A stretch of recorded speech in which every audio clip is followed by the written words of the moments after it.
El apunte que tienen para leer de esto es Robbins capítulo 2, es bastante resumido ese capítulo. Imagínense que yo antes lo daba con otro autor que eran 9 capítulos. O sea, así imagínense la cantidad de texto que es. Pero como ustedes no se van a dedicar a la gestión de empresas y demás, no hace falta que sepan tanto en profundidad la parte histórica de las escuelas de la administración, pero sí más o menos conocer que existieron distintas teorías y qué cosas se siguen aplicando hoy en la actualidad de esas teorías y por qué se siguen aplicando. Eso sería como lo fundamental. Después, si les interesa, hay un montón de bibliografía, pueden buscar los autores y encontrar mucha bibliografía. Entonces, la lectura de hoy, ya estamos en la unidad 2, sería Robbins, capítulo 2. Eso lo tienen en bibliografía. Acá. Lo que vamos a ver hoy es Robbins lo clasifica por enfoques. ¿Qué hace? Agrupa las teorías según características que tienen en común. En vez de hacerlo de manera cronológica o, no sé, de otra manera, lo hace con este sistema que lo denomina enfoques. Entonces vamos a ver el enfoque de los clásicos, el enfoque cuantitativo, el enfoque conductual y el enfoque de los contemporáneos. Les vuelvo a repetir, estos enfoques no son secuenciales cronológicamente, no sería una línea de tiempo, sino lo que hace es agrupar a las distintas escuelas según características que tengan en común, algo que los une. Antes de las escuelas de la administración ya habíamos visto con el caso de Sun Tzu y con cómo fue evolucionando el concepto de la administración. Antes de la Revolución Industrial, encontrábamos que la gestión de las organizaciones eran pequeños talleres de pequeños lugares en donde se producían bienes y servicios, y el dueño, que era el artesano, fabricaba, capaz que tenía unos aprendices y con eso alcanzaba. A partir de la Revolución Industrial vemos esa necesidad de gestionar grandes volúmenes de producción, grandes volúmenes de mano de obra, mucho dinero, mucha estructura, y por eso se apoya parte de esa nueva necesidad con las enseñanzas que habíamos visto de Sun Tzu, lo que habíamos visto de la gestión de las empresas. A partir de ahí, a partir de fines de 1800, principios de 1900, se empiezan a dar cuenta que, bueno, tenemos que empezar a cambiar un poquito las cosas. Entonces podríamos encontrar, resumidamente, estos 4 enfoques y dentro de los 4 enfoques, distintas teorías. Dentro de los clásicos tenemos en 1911 la teoría de la administración científica de Taylor, que era un ingeniero, y vamos a ver qué es lo que propone. También tenemos el ejemplo de la fábrica de Ford, ¿no? De los autos Ford. ¿Qué es lo que propone? Vamos a ver puntualmente. Después, en 1911 tenemos la teoría, en el mismo momento, tenemos la teoría general de la administración, pero en Francia. La anterior era en Estados Unidos. Vamos a ver qué es lo que propone Fayol desde Francia para la administración. Y en 1950 teníamos la teoría de la escuela burocrática, o los burócratas, donde lo tenemos a Weber, que también algo pasa en el contexto histórico para que encontremos estas nuevas soluciones. ¿Por qué se llaman de los clásicos? Porque son las 3 escuelas, la teoría de la administración científica, la teoría general de la administración y la teoría de Weber, son las que mayor impacto generan en el cambio de la forma de organizar. Entonces se los considera como que son los papás, digamos, de la administración, los papás científicos de la administración. Entonces Taylor, Fayol y Weber serían como los papás, por eso se los considera como los clásicos. Después tenemos un enfoque cuantitativo, en donde esto ocurre entre las 2 guerras mundiales, en donde la matemática se empieza a aplicar en la gestión, la matemática, la estadística, en los informes de gestión. Y luego esta parte de calidad no tiene que ver con la reconstrucción de Japón y el tema de qué se hace después con las 2 bombas atómicas, qué pasa con la sociedad después de ese momento. En el enfoque conductual tenemos, el que vamos a ver nosotros es el de Elton Mayo, el otro no lo vamos a ver. Elton Mayo lo invitan en 1927 a una industria que se dedica a generar energía eléctrica, a ver cómo puede mejorar el sistema, y vemos qué es lo que va a descubrir. ¿Por qué es conductual? Porque tiene que ver con las relaciones humanas. Se llama de esa manera este enfoque, porque tiene que ver con el comportamiento, lo que él descubre, cómo cambia el comportamiento de las personas en las empresas. Y el enfoque contemporáneo es más moderno, sus teorías, si bien los años ven que son bastante viejos, pero es el que se sigue aplicando bastante hoy en la actualidad. Por eso lo denomina Robbins como contemporáneo. En 1928 tenemos la teoría general de los sistemas. Quédense tranquilos que vamos a ver cosa por cosa, ¿eh? Y en 1960 la teoría de las contingencias.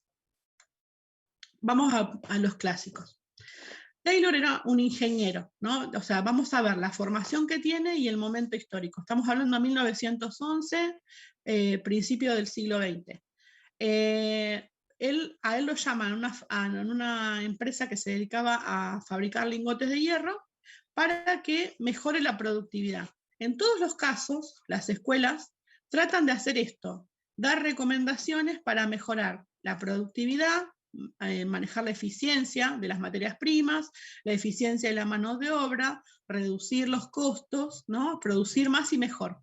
Entonces se llama a estos profesionales para que vengan a aportar algo en las empresas. En este caso se lo llama a este ingeniero. Y es la primera vez en la historia que un profesional dice, bueno, podemos aplicar el método científico, así como yo lo aplico en ingeniería, porque él venía de esa orientación, así como yo aplico el método científico en ingeniería, lo podríamos llegar a aplicar entonces en la gestión de las empresas. Entonces dice, yo voy a hacer una observación, en base a la observación voy a detectar un problema que tengo que resolver, en base a ese problema que tengo que resolver voy a determinar hipótesis o soluciones posibles, lo voy a experimentar y en base a los resultados confirmo o no confirmo las hipótesis. O sea, va a seguir el pensamiento del método científico, esa secuencia, para aportar ideas entonces en la administración. Por eso, esta escuela se llama Escuela de la Administración Científica. Es la primera vez que se usa el método científico para la gestión de las empresas. Entonces, ¿él qué hace? Hay un video que lo tienen ahí para ver en el EBEA, que es justamente el experimento de los lingotes de hierro. Él se fija cómo es los circuitos de trabajo. Entonces dice, bueno, a ver, ¿cuáles son los trabajadores que mejor lo hacen? Entonces entonces él piensa, bueno, si yo hago que estos trabajadores, que el resto de los trabajadores trabajen de la misma manera, vamos a hacer aumentar la productividad. Entonces estandariza los tiempos, fija descansos programados, selecciona gente, selecciona a los mejores, ¿no? Para hacer el trabajo, los entrena, entonces los especializa en lo que tienen que hacer. En vez de hacer jornadas tan grandes, tan largas, recorta la jornada y además fija descansos en el medio, varios descansos. Y después fija una recompensa para el cumplimiento, porque él dice, bueno, si le damos una recompensa económica, esta gente va a trabajar mucho más. Los invito a que vean el video y es súper interesante porque mira, lo interesante es la magnitud del aumento de la producción, que es increíble cómo aumenta la producción, y en realidad el aumento del salario es muy poquito, ¿no? El incentivo económico es muy poquito. ¿Qué es lo que piensa Taylor? Que la gente trabaja únicamente porque se le paga, ¿no? Y el objetivo o la forma de motivarlos a hacer algo es únicamente dándoles un incentivo económico. O sea, solamente se van a mover si les das plata. Entonces el hombre, el ser humano, es considerado como un engranaje más, como si fuera un factor productivo, como un engranaje del sistema, como un engranaje de la maquinaria. Hace también el análisis de tiempos, tareas y procedimientos. Lo que hace para estandarizar los procesos es cronometrar cuánto tiempo lleva cada una de las tareas. Entonces fija esos tiempos y en base a eso es que hace el entrenamiento de la gente. ¿Está? Esa es la forma de producir o las recomendaciones que él da. Entonces, ¿qué principios tiene? Se estudia científicamente cada elemento de trabajo y se establece como una estandarización de los procesos. Se selecciona científicamente al obrero, se lo selecciona según sus características físicas, según sus habilidades, y se lo entrena para un trabajo específico, o sea, se lo especializa en una tarea puntual. Hay cooperación entre administración y los trabajadores y el trabajo se divide entre administración por un lado y obreros por el otro, ¿no? ¿En dónde se sigue usando la administración científica? Bueno, la selección de personal se sigue haciendo. Lo que es seleccionar a los mejores, cuando uno ve un aviso en el diario, en el CompuTrabajo, en LinkedIn o lo que sea, es que están reclutando gente y la empresa recibe los CVs y hace las entrevistas y selecciona a los mejores. Eso se sigue haciendo. El entrenamiento, cuando las personas empiezan a trabajar, también, lo que es capacitación, se sigue haciendo.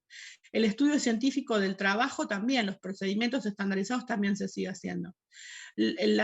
Solamente dividir entre administración y obreros, no, ahora hay más divisiones, ¿no? Pues podés tener finanzas, marketing, mantenimiento, producción, control de calidad, o sea, los departamentos pueden ser múltiples, no 2 nada más. Eso no continúa en la actualidad. Pero la mayoría de las cosas sí. Ahora, el hombre es considerado como una maquinaria y bueno, algunos empresarios lamentablemente siguen pensando que la mano de obra es un mal necesario, entonces los tienen como medio como esclavos. Todavía se ven casos incluso de trabajadores no registrados, explotación laboral, eso se sigue viendo. Pero hay otras empresas en donde obviamente se cumple con toda la legislación que corresponde y además motivan al empleado de otras maneras, no solamente de la forma económica, ¿no? Entonces hay como, en la actualidad, como que hay distintas prácticas. Las negativas, tenemos prácticas negativas que todavía se encuentran, ¿no? A veces hay escándalo en el campo de tal, trabajo esclavo, trabajo infantil, o sea, encuentra ese tipo de cuestiones. Y por el otro lado tenés empresarios que, no sé, había un empresario en la Patagonia que les construyó una casa para que los empleados se vayan de vacaciones, por ejemplo, o les paga viajes, o sea, hay de todo, ¿no? Hay de todo tipo de empleados. Bueno, esto sería entonces la primera vez que la ciencia se mete en la administración. Entonces ahí es la primera vez que pasa, y es un ingeniero. Acá está el experimento de los lingotes, lo tienen para leer. Lo que producían en los lingotes en total eran 12,5 toneladas en el día, ¿no? Los trabajadores, y la producción pasó de 12,5 a 48 toneladas diarias. Fíjense la cantidad, casi por 4, ¿no? Y el ingreso del valor hora era insignificante, eran 10 centavos, 20 centavos lo que se aumentó. Pero miren cómo funcionó en ese momento, entonces, elegir a la persona correcta, dar las herramientas que necesitaban, entrenarlo a esa persona, entrenarlo bien, hacer esos descansos programados y el incentivo económico. Con esas herramientas logró aumentar, o sea, casi cuadruplicar, digamos, la producción de toneladas de hierro que se hacían en esa fábrica.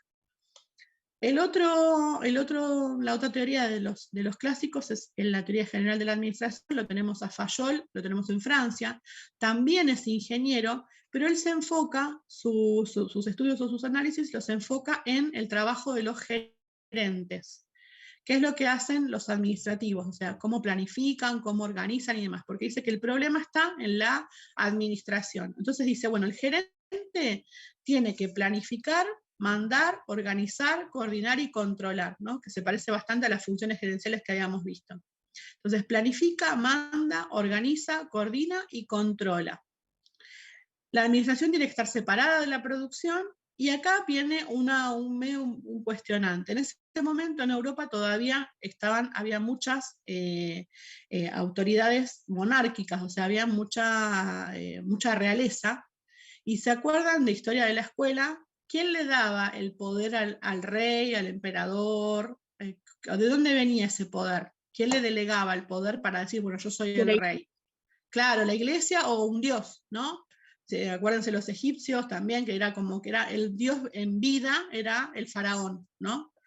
Bueno, esa cuestión de que el poder viene de Dios, del Dios que tengas vos en la religión que tengas, esa cuestión lo hace que esa autoridad sea incuestionable, ¿no? Supuestamente. Nadie puede contradecir, porque es la palabra, imagínate que es la palabra de Dios hecha hombre.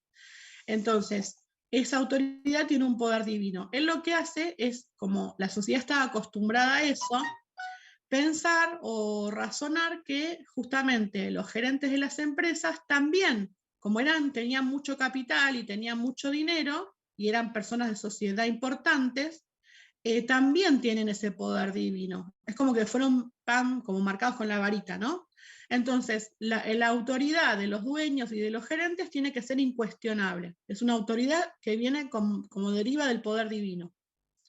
Eso es medio raro, ¿no? Pero bueno, lo piensa así en ese momento. Y después dice, bueno, tenemos que dividir el trabajo. Entonces él en ese momento identifica 5 sectores, 5 departamentos o 5 funciones básicas en las que se tiene que dividir el trabajo. Administración, finanzas, producción, comercialización y contabilidad. Obviamente en la actualidad puede haber la cantidad de departamentos que la empresa o la organización necesite, no son estas 5 nada más, pero en ese momento piensa que tienen que ser estas 5.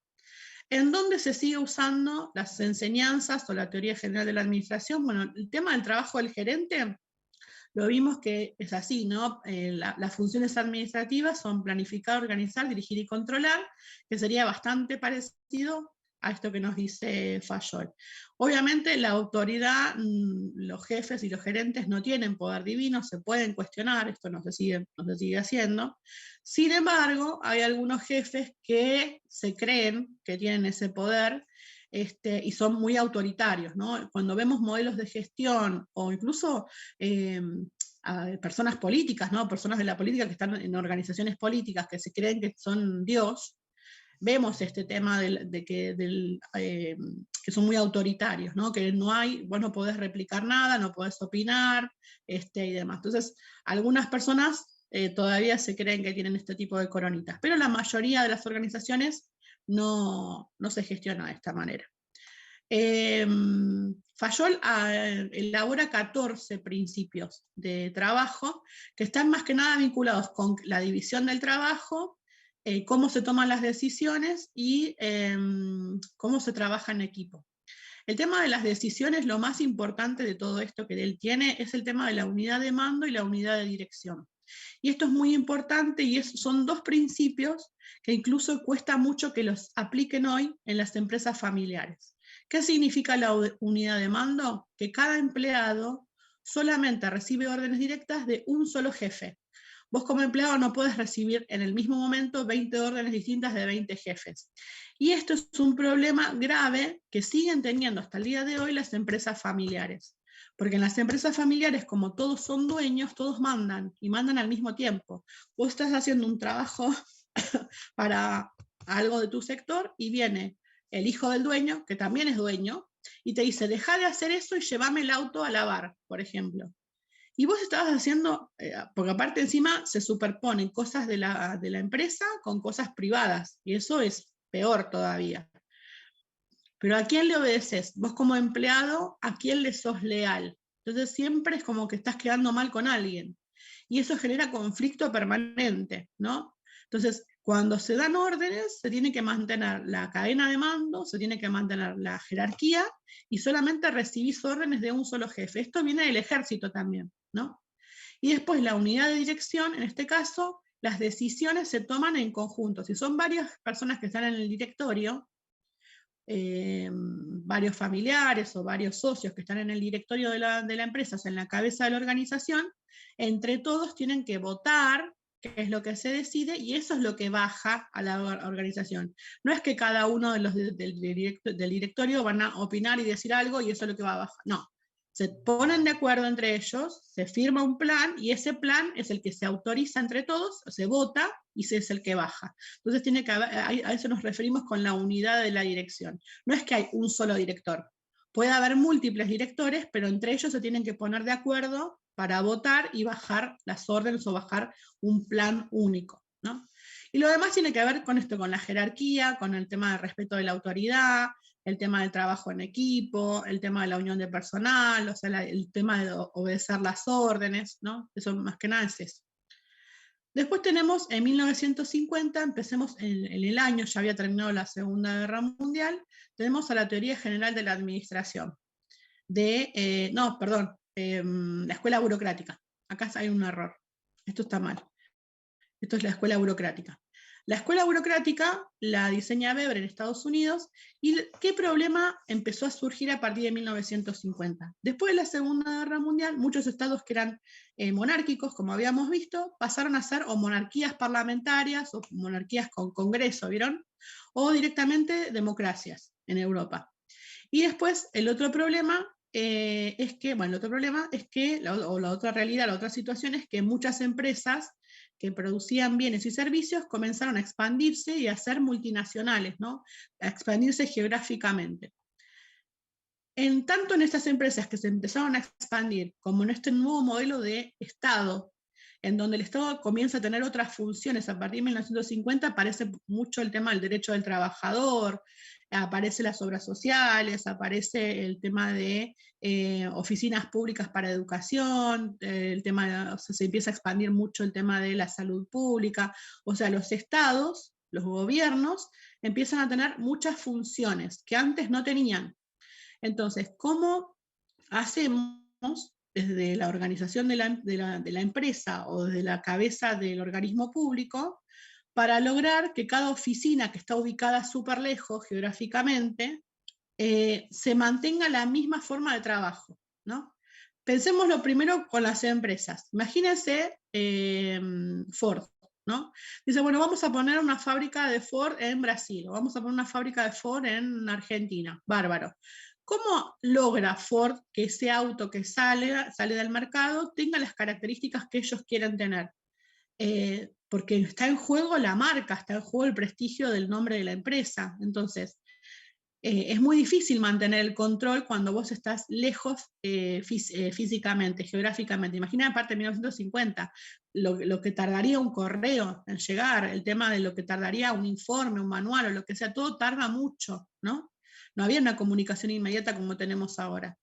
Lo mismo pasa en los organismos del Estado. ¿Cómo hacemos para que el Banco Nación, por ejemplo, que está en Capital Federal o en la provincia de Buenos Aires, trabaje de la misma manera que el Banco Nación que está en Jujuy o está en Formosa o en Santa Cruz? ¿Cómo hacemos para garantizar el control y que todos trabajen de la misma manera y trabajen eficientemente y bien, ¿no?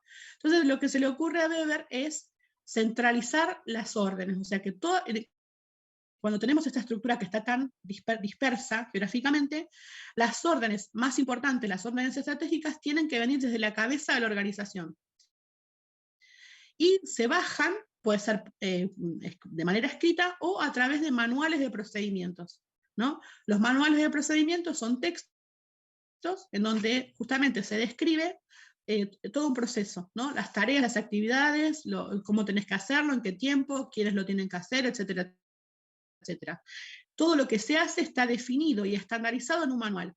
Entonces, los empleados no tienen que decir, ah, bueno, pongo el motor en cualquier lado, o la puerta la pongo mirando para allá, no, porque hay un manual que dice exactamente cómo tenés que ensamblar el auto, cómo tenés que hacer un trámite en el banco. O sea, está clarito, está súper detallado ahí. Entonces, no da lugar a la libre interpretación de los empleados o la gente que trabaja en esa organización. Y eso, al tener todo por escrito, reduce un poco la necesidad de control, porque si todo el mundo cumple lo que tiene que hacer y cómo lo tiene que hacer, se achica el tema de estar controlando todo el tiempo. ¿Por qué se llama burocrática? Viene del francés, ¿no? Viene de el poder desde el escritorio, ¿no? El buró es un escritorio. El poder desde el escritorio de la cabeza central que dice al resto de las sucursales o al resto de las oficinas que tiene la organización cómo tienen que trabajar. Entonces, desde la estructura está altamente centralizada. Las decisiones se toman en la cabeza y eso es lo que baja. Ford Argentina no puede fabricar el auto que se le dé la gana. Si ellos quieren diseñar un modelo nuevo, tienen que pedir autorización a Ford y de Motors a Estados Unidos y que ellos les autoricen o no tal modelo. Vieron que a veces pasa, por ejemplo, Volkswagen, la Surán, creo que la fabricaba nada más que acá en Argentina y se vendía creo que en Argentina y en Brasil. No se vendió, me parece, en el resto del mundo. A veces pasa eso. Pero no es que Volkswagen dice, ay, voy a ponerme a fabricar esto Argentina y no pide permiso. Pide permiso, estandarizan todo el proceso, diseñan el producto y autorizan a la ejecución. O sea, siempre está centralizada la decisión. Esto pasa, ¿dónde se sigue usando? ¿Dónde lo vemos que se sigue usando? Se sigue usando mucho, por ejemplo, con el tema de las franquicias, ¿no? O sea, si yo compro una franquicia de McDonald's o de Burger King o cualquiera de las franquicias que existen, yo tengo que seguir un manual de procedimientos. No puedo ni vender la comida que se me dé la gana. Supongo que agarro un burger acá en Argentina y lo tengo acá en Buenos Aires. Y digo, bueno, yo voy a vender choripán con vino.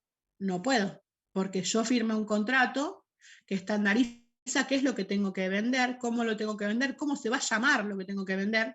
O sea, no puedo ponerle otro nombre, la gente tiene que estar vestida de una manera determinada, y eso estandariza el modelo de negocio. Lo que te están vendiendo cuando vos compras una franquicia es un modelo de negocio exitoso. Este negocio funciona así y vos tenés que hacer esto tal cual, no puedes hacer otra cosa. Por ejemplo, McDonald's en esta semana, las semanas estas que pasaron, que era la fiesta de la vendimia, cuando era la fiesta de la vendimia en Mendoza, autorizó a un McDonald's que estaba ahí en Mendoza, que estaba dentro de la fiesta de la vendimia, a vender vino con la comida. Y había un menú que era una hamburguesa especial, que era con salsa de reducción también de vino y no sé qué corno, que era alusiva a la fiesta de la vendimia. Pero para hacer eso tiene que pedir autorización, no lo puede hacer por su cuenta. Bueno, entonces se ve bastante la estandarización en el caso de las franquicias. ¿Dónde se sigue viendo también la burocracia así tan estricta? En el Estado todavía. Vieron que a veces uno dice, ay, es tan burocrático, tanta vuelta hay que dar, tanto trámite hay que hacer.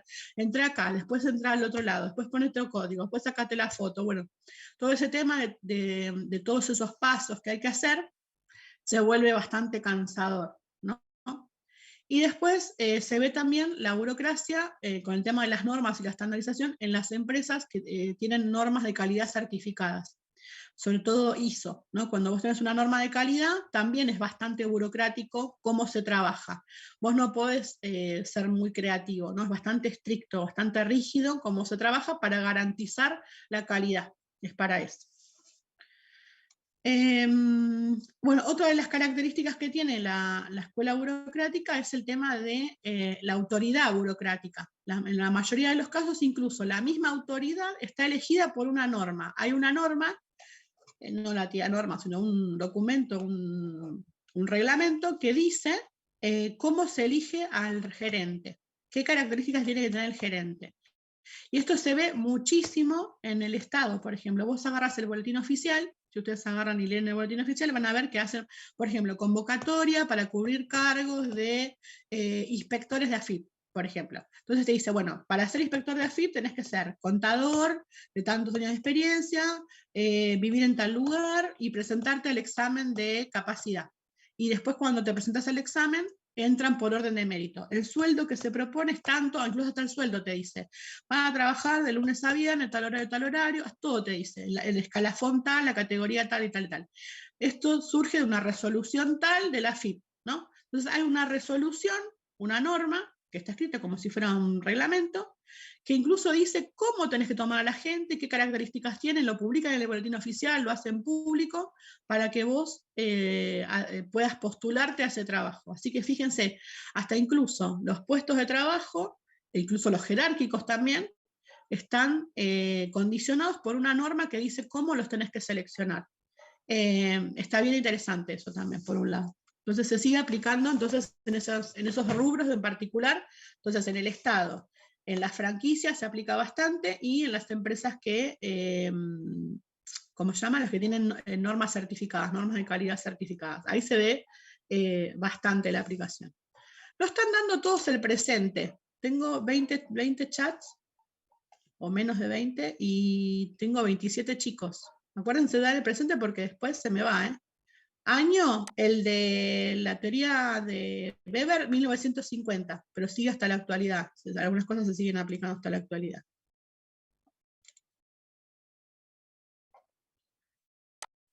Ahí estamos. Muy bien, muy bien, muy bien. Bueno, vamos con la otra. Esperen que dejo de compartir un cachito y miro una cosa y ya los veo de vuelta.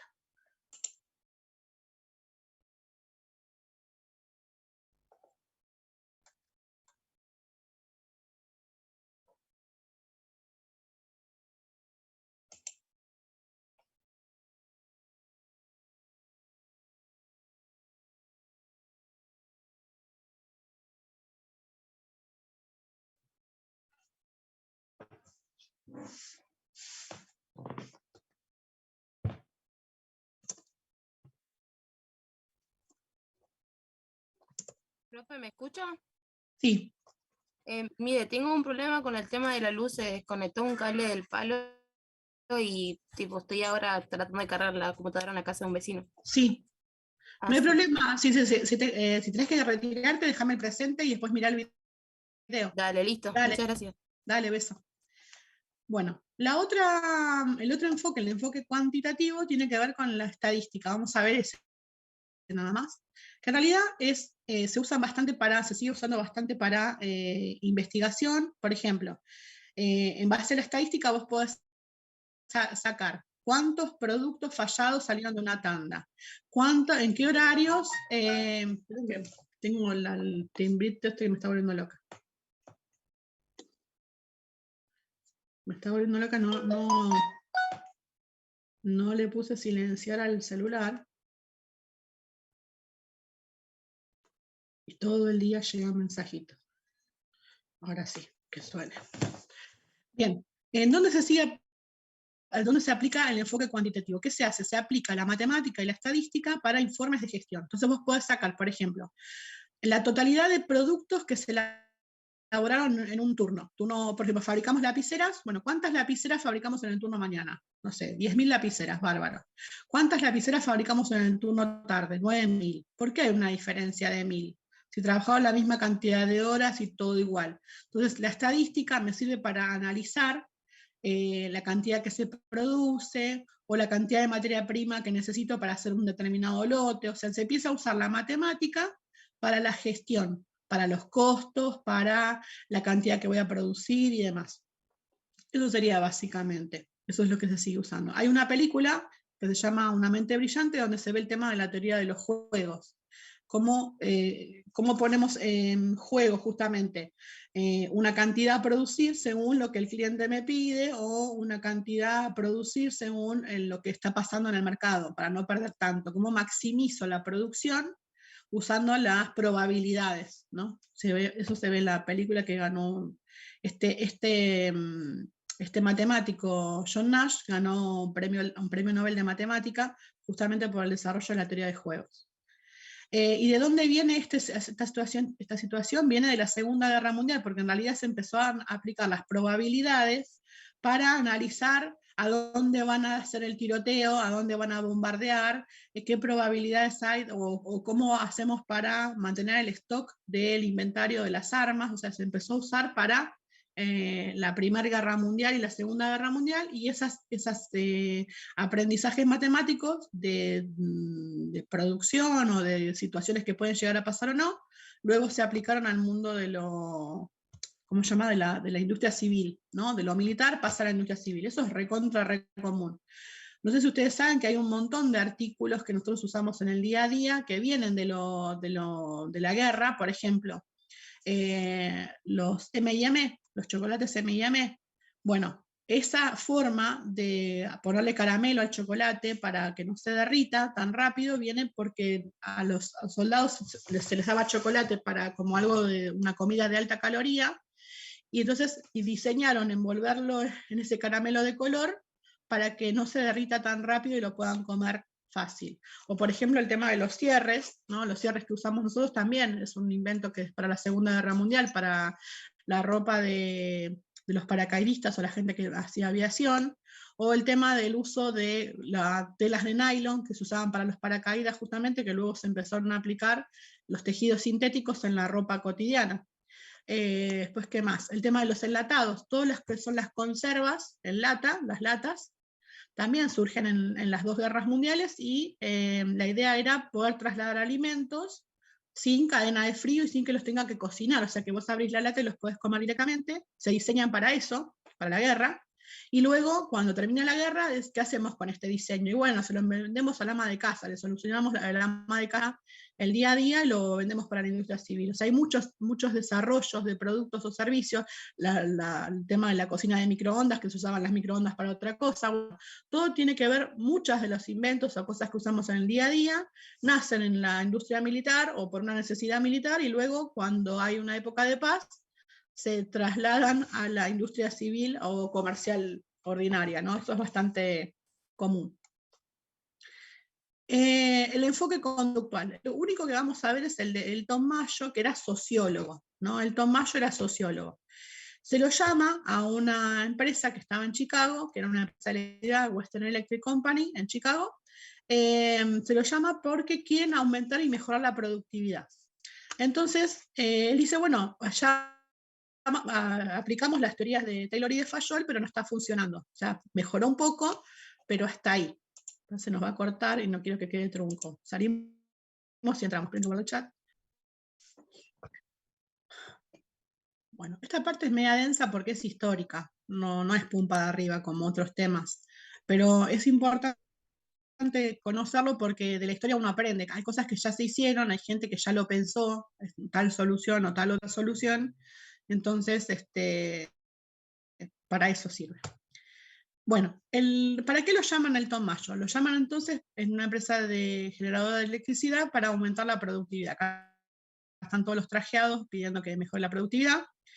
Entonces dice, bueno, ¿aplicaron las teorías de Taylor y de Fayol? Sí, las aplicamos, pero no aumentamos hasta un nivel y ya no aumentó más, como que se amesetó. Bien, entonces lo que voy a hacer es lo siguiente, dice Mayo. Voy a hacer 2 grupos de trabajo, el grupo A y el grupo B. A uno de los 2 grupos le voy a hacer modificaciones. Yo no me acuerdo cuál es, por supuesto que se la. Con el grupo A de gente voy a hacerle mejoras. Por ejemplo, voy a mejorar la iluminación, voy a hacer incentivos, voy a mejorar la ventilación y demás. Y con esas mejoras voy a ir midiendo cómo aumenta la productividad. Y el grupo B lo voy a tener de control. Al grupo B no lo voy a hacer nada. Ok, hace todo el experimento. Hace todo el experimento y al final del experimento obtiene que los 2 grupos, tanto el A como el B, aumentan la productividad. Entonces dice, ¿cómo puede ser si yo en el B no hice nada? ¿Por qué aumentó la productividad? Entonces descubre que en el grupo B, como la gente no es tonta, se dieron cuenta que estaban haciendo un experimento, tenían miedo de que los echen, entonces como tenían miedo de que los echen y sabían que tenían que aumentar la productividad, se coordinaron entre ellos para generar un mecanismo de trabajo que aumente el nivel de producción. O sea, entre los propios empleados, ¿se entiende? Hablaron entre ellos, generaron vínculo entre ellos y aumentaron el ritmo de trabajo. Entonces, ¿qué descubre Mayo con este experimento? Descubre que las personas, además de motivarse por cuestiones económicas, se motivan porque tienen vínculos sociales, porque tienen vínculos personales dentro de la organización. Miren qué cosa, ¿no? Año 1927. O sea, tardaron todo ese tiempo de la historia de la humanidad para comprender que el ser humano es un ser social, y que adentro del trabajo sigue siendo un ser social. Entonces, necesita el vínculo, necesita la amistad y se motiva con esa forma de trabajar. Aparece, él identifica líderes informales. O sea, un líder formal sería un gerente, un supervisor, un capataz, que lo designa, ¿no? la empresa. Pero además de esos, que están designados por la empresa, aparecen personajes, que espontáneamente condicionan al resto, ¿no? Que dicen, bueno, si alguien tiene una duda, le va a preguntarle a Juan, por ejemplo, supongamos que ese líder natural se llama Juan, entonces dice, bueno, si tenés alguna duda, pregúntale a Juan, cómo se arregla esta máquina, Juan sabe, que trabajamos tal día, sí, Juan lo organizó para que trabajemos tal día, vamos a pedir que nos den más horas extras, bueno, Juan va a ir a pedir las horas extras, o sea, informalmente nace un líder que puede conducir al equipo de trabajo y apoya al grupo, y entonces esas personas que trabajan con ese líder le responden, ¿no? Le son fieles a ese liderazgo natural. Trabajan más tranquilos porque tienen un ritmo de trabajo más tranquilo y tienen intereses que son del grupo, aparecen intereses que tienen que satisfacer que son del grupo, no solamente de la empresa.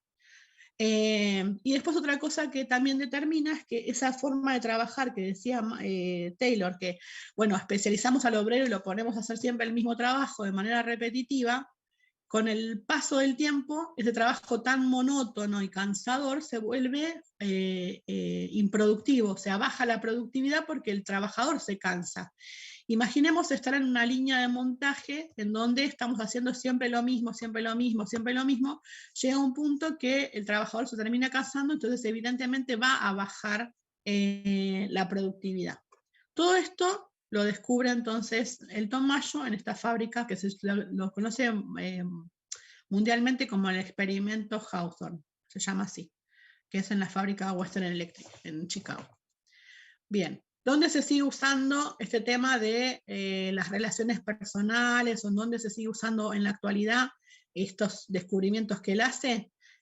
Bueno, en muchas empresas, por ejemplo, además de una motivación económica, cuando o alcanzas un objetivo, te dan una motivación, por ejemplo, te dan más días de vacaciones, o te dan un premio, o te dan un reconocimiento público, o te dan o figuras en una cartelera de empleado del mes. O sea, las personas no solamente trabajan porque se les paga, sino porque pueden alcanzar metas personales, no sé, ascensos, desarrollo haciéndolos estudiar algo, o sea, eso se sigue aplicando, ¿no? Se sigue aplicando la importancia del ser humano como ser social dentro de la organización. Eso es lo importante.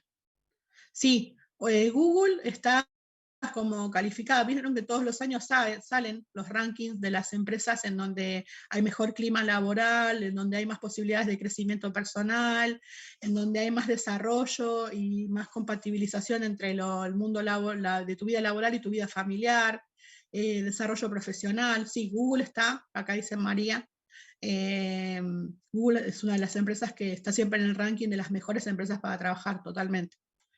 El enfoque contemporáneo. El enfoque contemporáneo es el que se aplica ahora y vamos a ver dos teorías, la teoría de los sistemas y la teoría de las contingencias.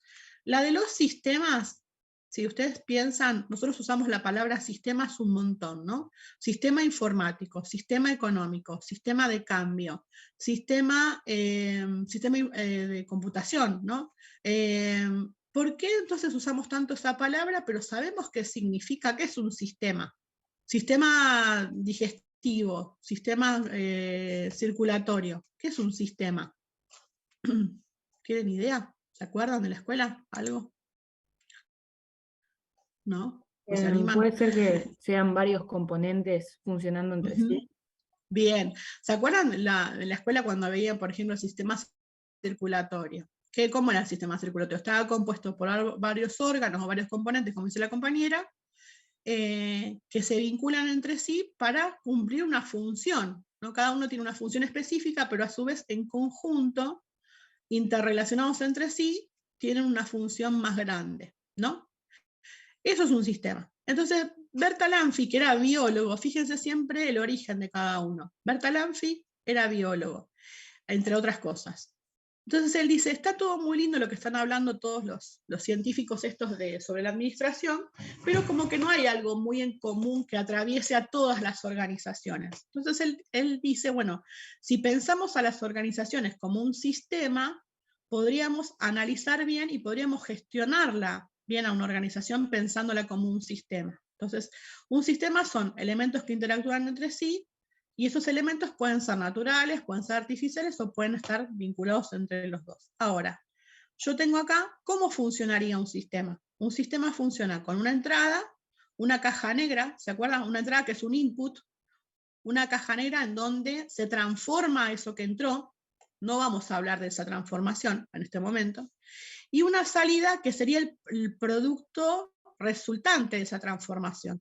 De esta salida se genera una retroalimentación, y todo esto ocurre en un entorno.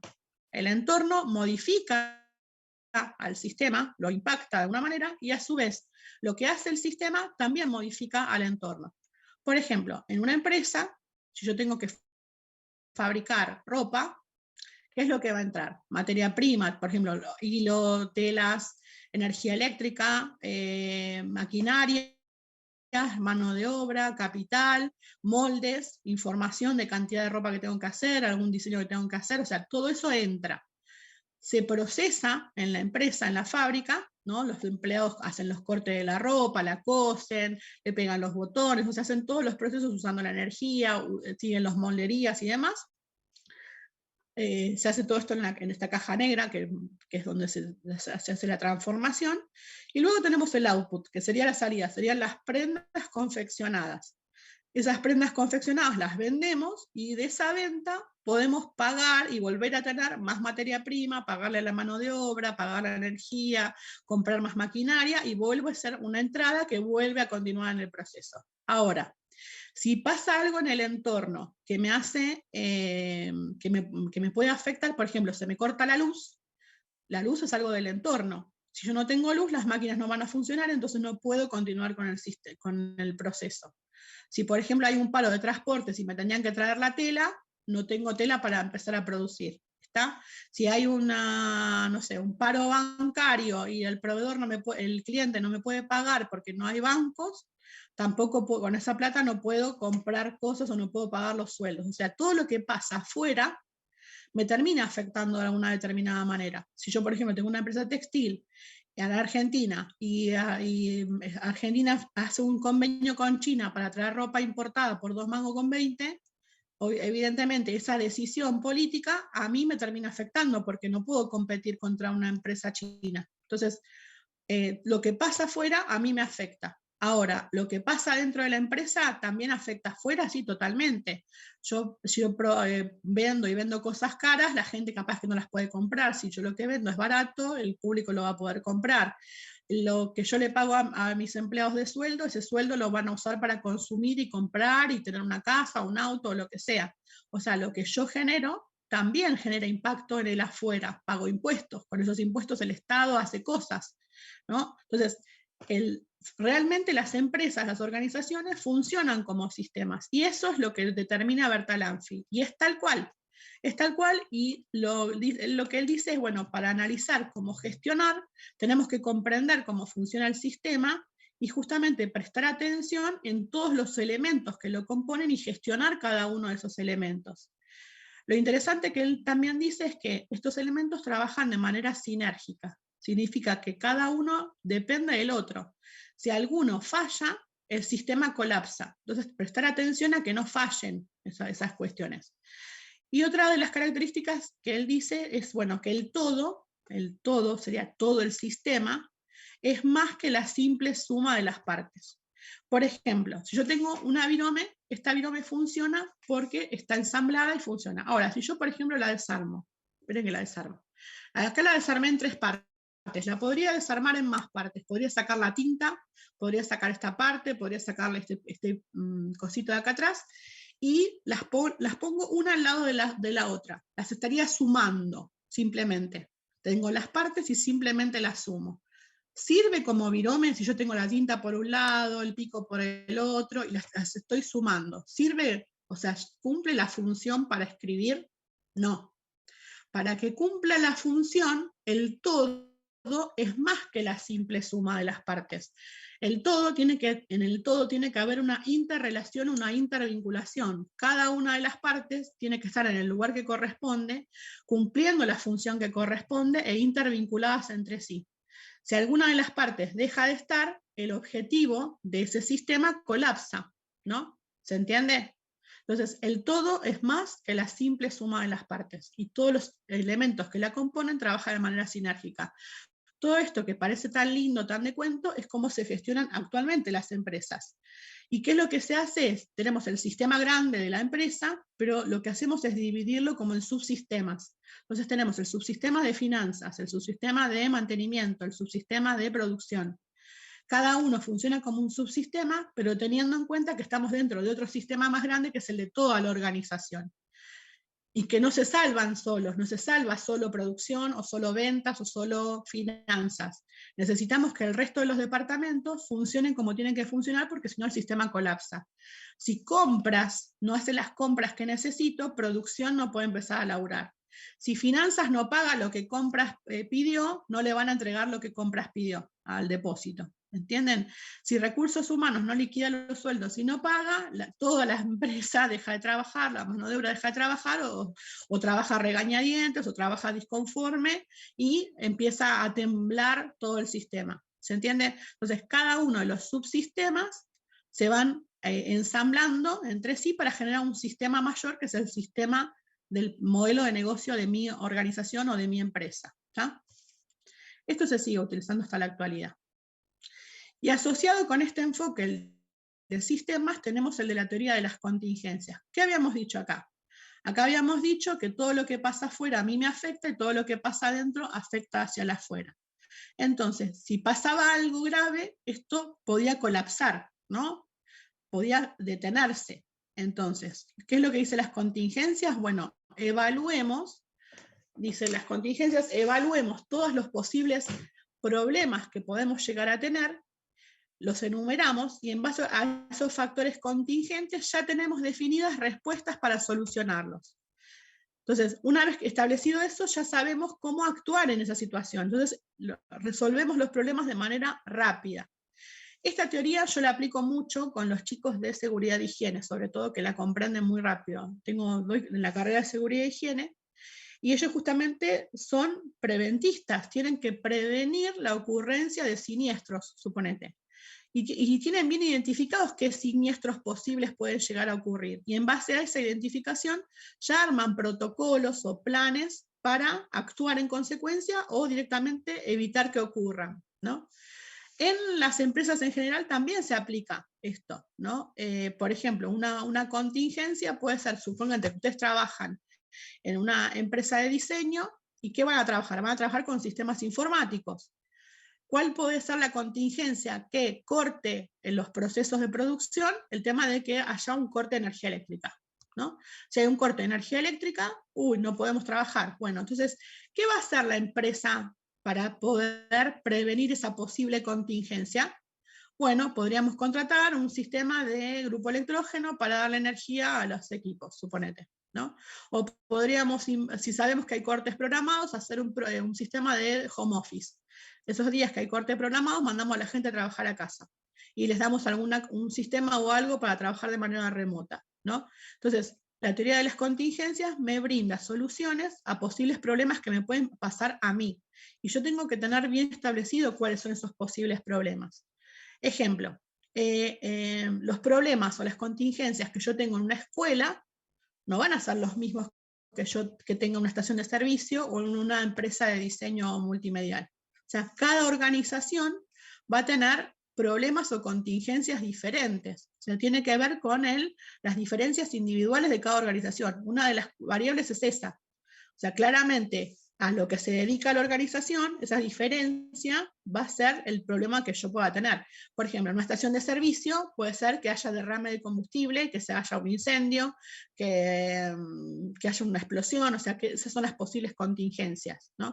Que haya un problema con un vendedor o con un cliente, bueno, yo tengo que establecer que se corte la luz y que las bombas de combustible no funcionen porque no hay luz y no pueda despachar el combustible. O sea, son problemas que son de ese rubro. Son las diferencias de ese rubro, las operaciones que realice la tecnología que aplica en ese rubro. En una escuela, ¿qué contingencias pueden pasar? Bueno, que haya paro, que, no sé, que los chicos se peleen, que haya un accidente con una criatura, que falte un docente. O sea, ¿qué hago si falta un docente? ¿Qué hago si un nene se golpea? O sea, tengo diferencias bien propias o operaciones bien propias en mi organización. Entonces, la tecnología que utilizo y las diferencias propias las tengo que tener en cuenta. Después, el tamaño de la organización. No van a ser las mismas las contingencias de una empresa enorme que tiene 5.000 o 10.000 empleados de una microempresa de 3 o 4 personas. O sea, el tamaño también me condiciona para los problemas que puedo llegar a tener. Y después las características del entorno. No va a ser lo mismo, un aeropuerto en Argentina que un aeropuerto en Qatar. Por ejemplo, ¿qué contingencias puede tener un aeropuerto, el aeropuerto de Ezeiza? El tema de la niebla, que es una cosa frecuente, que haya escarcha o hielo, o por ejemplo los paros sindicales, ¿no? Son como contingencias frecuentes.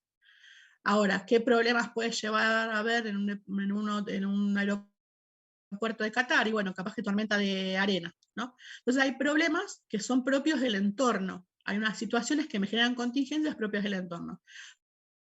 Yo no sé si vieron, por ejemplo, el noticiero, qué está pasando en Europa, qué contingencias está pasando en la actualidad en Europa. Hay muchos paros, por ejemplo, en Francia, en Inglaterra, en España, hay paros de sindicatos porque están pidiendo aumento de sueldos por el tema de la inflación. Están teniendo inflación y ningún convenio, ninguno, está aumentando los sueldos. Están teniendo ya cerca del 20% acumulado entre 2 años y no tuvieron ningún aumento de sueldos. Entonces, esos paros, que paren los camiones, que paren los bancos, que paren la recolección de residuos, eso genera incertidumbre en el entorno. Entonces yo, por ejemplo, si tenía un pedido de mercadería, o justo el paro de transporte, ¿no? Entonces no me va a llegar la mercadería, o yo no voy a poder entregarle la mercadería a mi cliente. O sea, el entorno también me genera contingencias, entonces tengo que estar fijándome qué situaciones tengo, si hay un paro, si hay un feriado, si hay no sé, elecciones, o sea, qué es lo que pasa en el entorno que también me termina de afectar. Siempre partimos de la base de, si pasa esto, entonces ya tengo preparada una respuesta. ¿En dónde se usa entonces la teoría de las contingencias? En todas las empresas. Por eso está vigente, por eso la decimos que es contemporánea. Porque en todas las empresas, en todos los departamentos, se aplican estrategias de contingencia para evitar que un problema escale, ¿no? Y ya tenemos como bien aceitados los problemas posibles que pueden llegar a pasar. Yo, por ejemplo, cuando trabajaba en compras, me tenía que fijar todo el tiempo, por ejemplo, si había paro de camioneros, o si había fin de semana largo, cuando vino que a veces hay fines de semana largo, y con esos fines de semana se prohíbe el transporte de camiones, ¿no? En las rutas son para los turistas y los camiones no pueden transitar. Entonces, ese tipo de cuestiones que hay que prestar atención, las tenés que estar vigilando, porque si no, la mercadería te va a llegar tarde y entonces todo se te va atrasando. Entonces, si te avisan, por ejemplo, ustedes trabajan con electricidad y te avisan que va a haber cortes eléctricos programados, digo, ay, bueno, pará, que nos avisaron que va a haber cortes eléctricos programados. ¿Qué hacemos? ¿En qué horarios trabajamos? ¿No? Por ejemplo. Eso también para tenerlo en cuenta. Todo lo que vimos de las escuelas de recién, que es todo como medio histórico y bastante puntual, lo súper importante de todo esto es que son siempre herramientas o son siempre recomendaciones. Nada de lo que surge de las ciencias sociales es de carácter universal y exacto, ¿no? Siempre va a ser de carácter situacional, porque son ciencias sociales, tienen que ver con el comportamiento humano, y el comportamiento humano es impredecible muchas veces. Entonces, quizás tenemos armado todo un plan de negocio, un plan de manejo de tal problema, y después nos surge otro problema en el medio. Entonces, ojo que las herramientas que usamos son de carácter situacional, las tenemos que adaptar a nuestra propia realidad, y no es que por más que apliquemos eso va a resultar, o sea, que es 1 más 1, 2, no. 1 más 1 es un signo de pregunta, no sé cuánto me va a terminar dando. El resultado no es siempre el esperado. ¿Qué es lo que tengo que hacer para tratar de llegar a un resultado esperado? Tomar las decisiones con mucha información de respaldo. Entonces tomo las decisiones, entonces busco información de respaldo, información pertinente, y en base a eso genero acciones concretas para tomar decisiones con la mayor certidumbre posible, para no equivocarme tanto. Pero ¿puede fallar? Sí puede fallar. Yo siempre les doy el ejemplo, que era, como lo vivimos todos, se entiende muy fácil. ¿Qué nos pasó? 31 de diciembre del 2019. Estábamos todos brindando, dijimos 2020 es nuestro año, va a ser un año maravilloso, va a ser un año espectacular, algunos chicos egresaban, capaz de ustedes, alguno egresó en el 2020, va a ser un año espectacular, nos va a ir bárbaro. 6.000 millones de personas cerrando el año, 7.000, ya creo que ya somos 7.000 millones, cerrando el año, empieza el año 2020 y se nos cae todo al tacho. O sea, vos podés tener la mejor planificación, el mejor orden, y algo pasa tan grande en el entorno que te termina afectando totalmente tus planes. Entonces, no guiarse únicamente por lo que nosotros planificamos, sino estar atentos a lo que pasa en el entorno. Hay un nene, salió publicado en un diario de Estados Unidos, que le preguntaban a un nene qué pensaba de la pandemia, y siempre me quedó tan grabado. Un nene de 9 años contestó: Para mí la pandemia es como intentar cruzar una calle, mirar a los dos lados, empezar a cruzar y que te atropelle un submarino. Es tal cual, es tal cual. O sea, vos podés tomar todas las precauciones, no te lo, o sea, no, un submarino te atropella, o sea, no la veías venir. Eso fue lo que nos pasó y descolocó al mundo completo, ¿no? de nuestro poder omnipresente de ser el dueño de la verdad. Entonces en gestión, incluso en economía también pasa lo mismo, que salen los gurús a decir hay que hacer esto, hay que hacer esto otro, hay que hacer esto otro, y la economía, hello, no es una ciencia exacta, es una ciencia social. Entonces, lo que pasa en el entorno, lo que pasa con las personas puede cambiar la forma en la que se interpreta una norma o una recomendación económica. Lo mismo pasa en las empresas, en las organizaciones, exactamente lo igual. O sea, tenemos que analizar la situación antes de tomar decisiones. ¿Más o menos se entendió? ¿Sí? Era medio en volante la clase, porque es historia, y como a nadie le gusta la historia, a mí me encanta, pero lo trato de hacer la más simple posible. Les voy a mostrar cómo está el EBA. En el EBA, miren esto, y acá está. Van a tener hasta el 4 de mayo tiempo de ver 4 videos. Un video que está el tema de los lingotes, de la experiencia de los lingotes de Taylor, para que vean cómo funcionó. Otro video es la película Tiempos Modernos, tienen que ver los primeros 18 minutos. Si la quieren ver toda la película, quieren sentarse en familia a mirarla, no tiene desperdicio la película, es fabulosa, fabulosa. Es muy buena. Es genial. La número 3, El ministro y yo, es también de Cantinflas, un pedacito de la película, para que vean la escuela burocrática. Y Loki, la serie de Marvel, también les saqué un pedacito para que vean la escuela burocrática. Y Zootopia, también ese pedacito para que vean la escuela burocrática.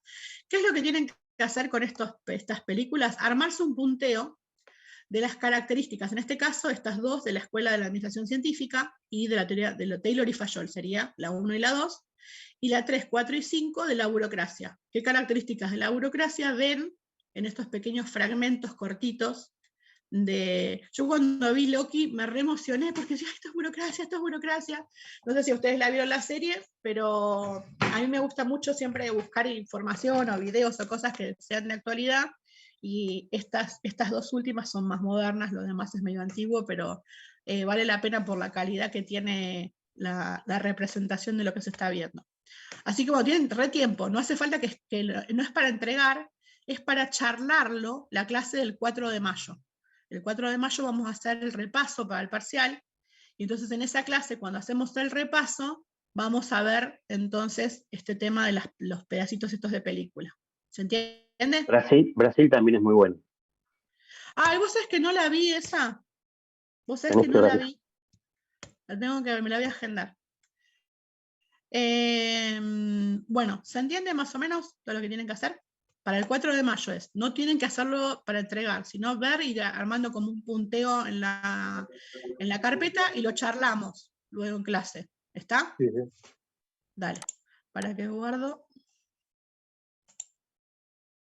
acá, dejo de compartir y creo que ya estamos. Vayan a la lectura, no se atrasen con la lectura, que ya nos queda poco tiempo para el parcial.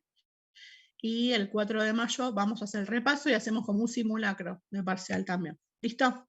Nos vemos la semana que viene. Chau.